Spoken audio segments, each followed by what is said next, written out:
আসসালামু আলাইকুম। আজ আমি আপনাদেরকে মন স্থির করার একটা পানি পড়া বা জল পড়া মন্ত্র দেব।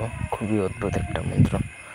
কোনো কিছুতে যদি আপনার মন স্থির হয় না, আপনি শুধু কোনো কিছুতেই মন স্থির করতে পারেন। ব্যবসা বাণিজ্যে মন স্থির না হতে পারে, পড়ালেখা, স্বামী স্ত্রীর সংসার, যে কোনো কিছু সেটাতে যদি আপনি মনস্থির করে কাজ করতে না পারেন কোনোভাবেই, তাহলে আপনি শনি বা মঙ্গলবার দিনে বাঁধা পুকুর বন্ধ পুকুর থেকে এক নিঃশ্বাসে জল নিয়ে আসবেন।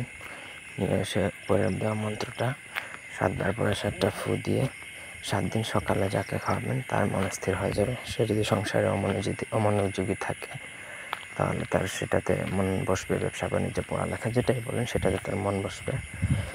তো মন্ত্রটা ওং পূর্বতে বানং ভানুপস্করে পশ্চিমে বানং উড়িষ্য জগতে উত্তরে বানং হেমন্ত কেদার দক্ষিণে বানং রাক্ষস বিভীষণ ভারতীতে বনং বসুমতী পাতালে বরং দেবতা বা সুপিত্রিকণা পৃথিবী বান্ধিয়া ফলনার। জায়গার নাম বলবেন মন করিলুম স্থির ফলনা। আবার নাম রক্ষা করে মা কালী চণ্ডী মহাবীর ওং অহংকার দোহাই কালী সাহা। এই হচ্ছে মন্ত্র। এটাই যে নিয়ম বলছে সেইভাবেই আপনারা প্রয়োগ করবেন। ব্যক্তিগত যে কোনো প্রয়োজন, যে কোনো কাজ, বাঞ্ছা দুটনা, মারানো, চটন, স্তম্ভন, আকর্ষণ, বিদ্বেষণ, বশীকরণ, বিদ্বেষ, বিয়ে বন্ধ কাটা, স্বামী স্ত্রী সংসার বিচ্ছেদ করা, শত্রুরে মারা ইত্যাদি যে কোনো প্রকার জায়গা জমি উদ্ধার, চোর ধরা ইত্যাদি যে কোনো প্রকার কাজের জন্য স্ক্রিনে দেওয়া নাম্বারে যোগাযোগ করতে পারবেন আমাদের সাথে সরাসরি ফোনে, হোয়াটসঅ্যাপে অথবা ইমোতে। অনুমতির জন্য ভিডিওতে 5টা কমেন্ট করলে প্রত্যেককে অনুমতি দেওয়া হবে। ধন্যবাদ।